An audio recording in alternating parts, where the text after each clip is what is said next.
રાજપીપળા નર્મદા જિલ્લામાં ચૈત્ર મહિના દરમિયાન યોજાતી ઉત્તરવાહિની નર્મદા પરિક્રમાની તૈયારીઓ તંત્ર દ્વારા જોરશોરથી શરૂ કરવામાં આવી છે.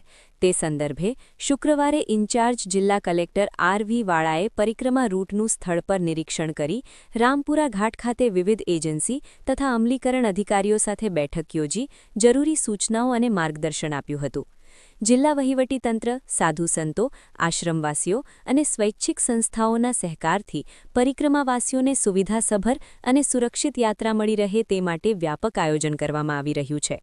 પરિક્રમા દરમિયાન યાત્રાળુઓને કોઈ મુશ્કેલી ન પડે તે માટે મંડપ, છાંયડો, પંખા, બેરિકેડિંગ, ચેન્જિંગ રૂમ, સ્નાન સુવિધા, ટોયલેટ, નાવડી વ્યવસ્થા, lighting, signboard, mic announcing system, control room, આરોગ્ય સેવા, પીવાનું પાણી, સુરક્ષા અને પાર્કિંગ સહિતની વિવિધ સુવિધાઓ ઊભી કરવામાં આવી રહી છે.